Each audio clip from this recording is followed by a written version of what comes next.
নমস্কার প্রিয় দর্শক বন্ধুরা, আজ আমরা আপনাদের নিয়ে যাব এমন এক আধ্যাত্মিক যাত্রায় যে যাত্রার কোনো শেষ নেই, যে যাত্রা শুরু হয় নিঃশব্দ থেকে আর শেষ হয় মুক্তিতে। আজ আমরা কথা বলবো সেই মহাত্মাকে নিয়ে, যিনি ধ্বংস করেন অথচ রক্ষা করেন, যিনি ভয়ঙ্কর অথচ করুণাময়, যিনি সন্ন্যাসী অথচ সংসারের জনক। তিনি মহাদেব, তিনি ভোলানাথ, তিনি নীলকণ্ঠ, তিনি আদি ও অনাদি শিব। এই ভিডিওতে আমরা শুনবো, জানবো এবং অনুভব করব শিব পুরাণ। শিব পুরাণ মানুষের জীবনের প্রতিটি প্রশ্নের উত্তর দেয়।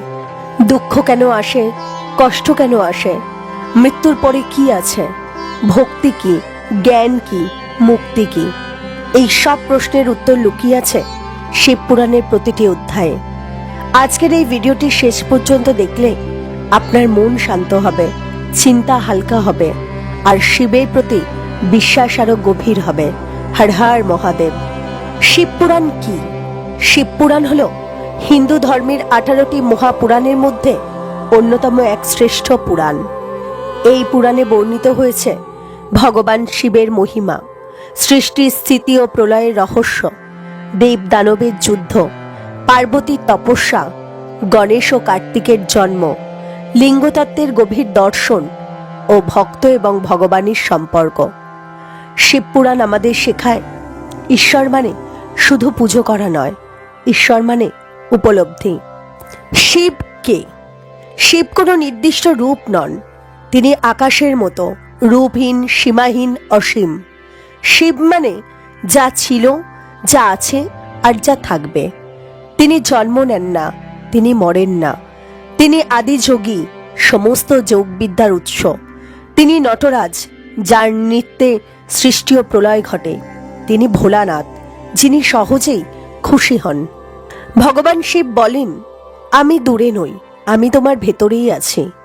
মানুষ বাইরে ঈশ্বরকে খোঁজে, মন্দিরে, পাহাড়ে, তীর্থে, কিন্তু শিব বলেন, নিজেকে জানো, সেখানেই আমাকে পাবে। শিব পুরাণ শেখায় ভক্তির চেয়ে বড় কিছু নেই। শিব ধনী ভক্ত চান না, বড় পুজো চান না, তিনি চান এক ফোঁটা বিশ্বাস। রাবণ, ভস্মাসুর, ভৃঙ্গি সবাই শিবকে পেয়েছে শুধুমাত্র ভক্তিতে। শিবপুরাণ বলে অহংকারী সবচেয়ে বড় শত্রু। দেবতা হোক বা মানুষ, যে অহংকার করে সে শিবের কৃপা হারায়। শিব নিজে সন্ন্যাসী, কারণ তিনি জানেন সবকিছুই ক্ষণস্থায়ী। অনেকে ভাবে শিব মানে সংসার ত্যাগ, কিন্তু শিবই দেখিয়েছেন কিভাবে সংসারে থেকেও যোগী হওয়া যায়। পার্বতী, গণেশ, কার্তিক এই পরিবার আমাদের শেখায় দায়িত্ব পালন করো, কিন্তু আসক্ত হয়েও না। শিবলিঙ্গের রহস্য। শিবলিঙ্গ কোনো প্রতীকী বস্তু নয়, এটি হলো সৃষ্টি শক্তি, চেতনার প্রতীক, ব্রহ্মাণ্ডের কেন্দ্র। লিঙ্গ মানে চিহ্ন, যেখানে ঈশ্বর অনুভূত হন। যখন সমুদ্র মন্থন হলো, বেরিয়ে এলো ভয়ঙ্কর বিষ, হলাহল। সবাই ভয় পেল, কেউ এগিয়ে এলো না। তখন ভগবান শিব সেই বিষ পান করলেন, কিন্তু গলায় আটকে রাখলেন। সেই থেকে তিনি হলেন নীলকণ্ঠ। শিক্ষা কি? ভক্তের কষ্ট শিব নিজেই নেন। শিবপুরাণ আমাদের শেখায় ধৈর্য, ক্ষমা, ত্যাগ, আত্মজ্ঞান, ভক্তি এবং বৈরাগ্য। শিবপুরাণের সবচেয়ে আবেগঘন পর্ব হল ভালোবাসা, ত্যাগ, অহংকারের পতন এবং পুনর্জন্মের কাহিনী। এই কাহিনী শুধু দেবতাদের গল্প নয়, এটি মানুষের জীবনের সবচেয়ে বড় শিক্ষা। ছোটবেলা থেকেই সতীর মনে ছিল এক অদ্ভুত আকর্ষণ, এক ধ্যানমগ্ন, ধূসর বস্ত্রধারী যোগীর প্রতি। তিনি ছিলেন ভগবান শিব। সতী জানতেন শিবই তাঁর স্বামী, কিন্তু দক্ষ প্রজাপতি শিবকে পছন্দ করতেন না, কারণ শিব রাজা নন, শিব ধনী নন, শিব সামাজিক নিয়ম মানেন না। দক্ষের চোখে শিব ছিলেন এক ভবঘুরে সন্ন্যাসী, কিন্তু সতী দেখেছিলেন শিবের ভেতরের ঈশ্বরকে। অবশেষে সতীর তপস্যায় প্রসন্ন হয়ে শিব তাকে গ্রহণ করেন। এই বিবাহ আমাদের শেখায় ভালোবাসা সামাজিক মর্যাদা দেখে না, আত্মার মিলন দেখে। একদিন প্রজাপতি দক্ষ এক মহাযজ্ঞের আয়োজন করলেন। সব দেবতা সেখানে আমন্ত্রিত, কিন্তু শিব ও সতী আমন্ত্রিত নন। সতীর হৃদয় ভেঙে যায়। তিনি শিবকে বলেন, আমি যাব বাবার যজ্ঞে। শিব তাকে সতর্ক করেছিলেন, যেখানে সম্মান নেই সেখানে যেও না, কিন্তু কন্যার মন মানে না। যজ্ঞস্থলে পৌঁছে সতী দেখলেন সবার সামনে শিবকে অপমান করা হচ্ছে। দক্ষ বলেন, আমার জামাই যোগ্য নয়। এই অপমান সতী সহ্য করতে পারলেন না। তিনি বললেন, যে দেহে শিবকে অপমান করা হয় সে দেহ আমার প্রয়োজন নেই। এরপর এই অপমান সহ্য করতে না পেরে সতী দেহত্যাগ করেছেন। এই সংবাদ শিবের কাছে পৌঁছতেই সমগ্র ব্রহ্মাণ্ড কেঁপে উঠল। শিব সতীর দেহ কোলে নিয়ে তাণ্ডব শুরু করলেন। তার ক্রোধে সৃষ্টি হল ভয়ঙ্কর বীরভদ্র। দক্ষের যজ্ঞ ধ্বংস হল। দক্ষের অহংকার ভেঙে গেল। শিবপুরাণ আমাদের শেখায়, অহংকার ঈশ্বরকেও অপমান করতে পারে, কিন্তু তার ফল হয় ভয়াবহ। সময় এগোল। সতী পুনর্জন্ম নিলেন হিমালয় রাজের কন্যা হিসেবে। নাম হল পার্বতী। শৈশব থেকেই তার মনে এক অদ্ভুত আকর্ষণ শিবের প্রতি। শিব তখন গভীর ধ্যানে।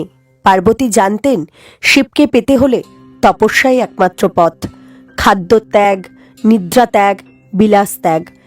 বছরের পর বছর তিনি তপস্যায় লীন রইলেন। শিবপুরাণ বলে, যে ভালোবাসা ত্যাগ সহ্য করতে পারে সেই ভালোবাসাই সত্য। দেবতারা চিন্তিত হলেন।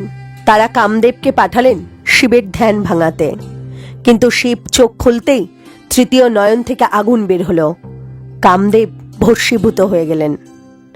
শিবপুরাণ শেখায়, আত্মসংযমের শক্তি সব কামনাকে দমন করতে পারে। অবশেষে পার্বতীর নিষ্ঠায় শিব প্রসন্ন হলেন। মহা ধুমধাম করে শিব পার্বতীর বিবাহ সম্পন্ন হল। দেবতা, ঋষি, গন্ধর্ব সবাই সাক্ষী রইলেন। এই বিবাহের অর্থ পুরুষ ও প্রকৃতির মিলন, চেতনা ও শক্তির একতা। এই বিবাহের পর শিব শুধু যোগী নন, তিনি হলেন গৃহস্থ। এই পরিবার থেকে জন্ম নিলেন গণেশ এবং কার্তিক। শিবপুরাণ আমাদের শেখায়, সংসার ত্যাগ না করেও ঈশ্বর হওয়া যায়। গণেশের জন্ম কাহিনী। একদিন মা পার্বতী স্নানে যাবেন। তিনি ভাবলেন, পাহারা দেবে কে? তিনি নিজের শরীরের মলিনতা দিয়ে এক বালক সৃষ্টি করলেন। তিনি বললেন, দ্বার রক্ষা করবে, আমার অনুমতি ছাড়া কাউকে ঢুকতে দেবে না। এই বালকই ছিলেন গণেশ। শিব ফিরে এলেন। গণেশ তাকে প্রবেশে বাধা দিলেন। শিব রাগান্বিত হলেন। যুদ্ধ শুরু হল। শেষে শিবের ত্রিশূলে গণেশের মস্তক ছিন্ন ভিন্ন হল। পার্বতীর আহাজারিতে সমগ্র ব্রহ্মাণ্ড স্তব্ধ। শিব প্রতিজ্ঞা করলেন, যার মাথা আগে পাওয়া যাবে তার মাথা বসানো হবে গণেশের মাথাতে। একটি হাতির মাথা এনে গণেশকে জীবিত করা হলো। তিনি হলেন বিঘ্নহর্তা গণেশ। শিবপুরাণ আমাদের শেখায়, ভুল স্বীকার করাই মহত্ব। কার্তিকের জন্ম কাহিনী। দেবতাদের প্রার্থনায় তারকাসুর বধের জন্য শিব শক্তি থেকে জন্ম নিলেন কার্তিক। 6 কৃত্তিকা তাকে লালন পালন করলেন। তিনি হলেন দেব সেনাপতি। কার্তিক ও তারকাসুর বধ। তারকাসুর অত্যাচারে দেবলোক কাঁপছিল। কার্তিক যুদ্ধ করলেন অপরাজেয় ও সাহসে। অবশেষে তারকাসুর বধ হলেন। শিবপুরাণ আমাদের শেখায়, অধর্ম যত শক্তিশালী হোক না কেন, ধর্ম জয়ী হবেই। ত্রিপুরাসুরের কাহিনী। ত্রিপুরাসুর 3টি দুর্গ বানিয়েছিল, আকাশ, পাতাল এবং পৃথিবী। সে দেবতাদের অত্যাচার করত। সব দেবতা মিলে শিবের শরণ নিলেন। শিব নিজে রথে উঠলেন। পৃথিবী রথ, সূর্য চন্দ্র চাকা, বিষ্ণু তীর, ব্রহ্মা সারথি। একটিমাত্র বাণী ত্রিপুরাসুর ধ্বংস হল। শিবপুরাণ আমাদের শেখায়, ঈশ্বরের ন্যায় বিচার এক মুহূর্তেই আসে। নন্দী ছিলেন শিবের পরম ভক্ত। শিব তাকে বাহন করলেন। শিবপুরাণ আমাদের শেখায়, নিঃস্বার্থ ভক্তি ঈশ্বরের বাহন হয়। ভক্ত মার্কণ্ডেয়। মার্কণ্ডেয় অল্পায়ু ছিলেন।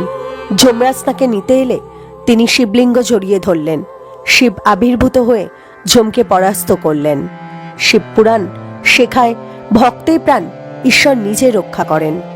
শিবপুরাণ বলে, তুমি দুর্বল নও, তুমি অশান্ত নও, তুমি শুধু নিজেকে ভুলে গেছো। শিবপুরাণ কোনো ভয়ের ধর্ম শেখায় না, এটি শেখায় আত্মবিশ্বাস, আত্মসংযম, আত্মজ্ঞান এবং আত্মমুক্তি।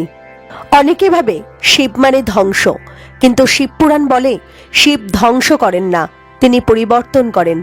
যেমন পুরনো পাতাঝরা গাছ ধ্বংস না হলে নতুন পাতা আসে না, ঠিক তেমনি শিব আমাদের অহংকার, লোভ, ভয় এইসব ধ্বংস করেন, যাতে আমরা নতুন মানুষ হতে পারি।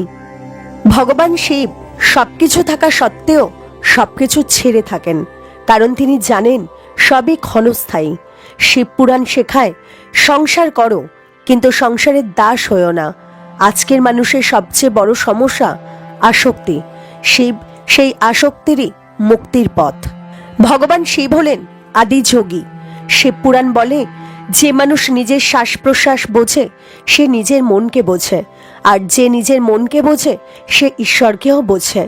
ধ্যান মানে পাহাড়ে যাওয়া নয়, ধ্যান মানে কাজের মাঝে স্থিরতা, কোলাহলের মাঝে শান্তি, আর সমস্যার মাঝে সমাধান। ভগবান শিব সবচেয়ে বড় ক্ষমাশীল। প্রজাপতি দক্ষ তাকে অপমান করেছিলেন, তবুও শিব শেষ পর্যন্ত দক্ষকে জীবন দান করেছিলেন। শিবপুরাণ শেখায় ক্ষমা দুর্বলতা নয়, ক্ষমা ঈশ্বরত্ব। শিবের গলায় সাপ, মাথায় চাঁদ, শরীরে ভস্য, এর মানে কি? শিবপুরাণ বলে যাকে মানুষ ভয় পায় শিব তাকেই গ্রহণ করেন, অর্থাৎ ভয়কে দূরে সরাও, ভয়কে বুঝে নাও। রাবণ অহংকারী হলেও সে ছিল পরম শিবভক্ত। শিব তাকে জ্ঞান দিয়েছিলেন। শিবপুরাণ শেখায় ভক্তি থাকলে ভুল শুধরে নেওয়া যায়। আজকের মানুষ দুশ্চিন্তায় ভোগে, একাকিত্বে ভোগে, ভয়ে ভোগে। শিবপুরাণ বলে তুমি একা নও, আমি আছি। শিব মানে একজন নীরব বন্ধু, যিনি সব বোঝেন। প্রিয় দর্শক বন্ধুরা, আজ আমরা শিবপুরাণের এই পবিত্র যাত্রার শেষ প্রান্তে এসে দাঁড়িয়েছি। কিন্তু সত্যি বলতে কি, এটা কোনো শেষ নয়, কারণ শিব কোনো গল্প নন, শিব একটি চিরন্তন অনুভূতি। শিব আমাদের শেখান যখন জীবন ভেঙে পড়ে তখন নীরবতাই সবচেয়ে বড় শক্তি। যখন সব দরজা ভেঙে যায় তখন বিশ্বাসই নতুন পথ দেখায়। আর যখন মানুষ একা হয়ে যায় তখন শিবই হয়ে ওঠেন সবচেয়ে নীরব সঙ্গী। শিবপুরাণ আমাদের বলে সংসারে থেকেও নিরাসক্ত হওয়া যায়, কষ্টের মাঝেও শান্ত থাকা যায়, আর ভক্তির মাধ্যমে মৃত্যুকেও জয় করা যায়। আজ যদি আপনার মনে সামান্য শান্তি আসে, যদি আপনার চোখ ভিজে ওঠে, যদি আপনার হৃদয়ে একটুও বিশ্বাস জাগে, তাহলেই এই শিবপুরাণ শোনার সার্থকতা। ভিডিওটি যদি আপনাদের ভালো লাগে তাহলে অবশ্যই একটি লাইক করবেন, কমেন্ট করে লিখবেন হর হর মহাদেব। চ্যানেলটি সাবস্ক্রাইব করে রাখবেন, কারণ এই চ্যানেলেই আমরা নিয়মিত নিয়ে আসি শিবপুরাণ, শ্রীমদ্ ভগবদ গীতা, পুরাণ কাহিনী, আধ্যাত্মিক গল্প এবং জীবনের গভীর শিক্ষা। আপনাদের একটি লাইক আমাদের আরও ভালো কন্টেন্ট বানাতে অনুপ্রেরণা দেয়। চোখ বন্ধ করে একবার মনে মনে বলুন, হে মহাদেব, আমার অহংকার ভেঙে দিন, আমার ভয় দূর করুন, আর আমাকে সত্যের পথে চলার শক্তি দিন। এই প্রার্থনাতেই আজকের মতো বিদায় নিলাম। শিব আমাদের সঙ্গে আছেন, নীরবে, নিঃশব্দে, চিরকাল। হর হর মহাদেব।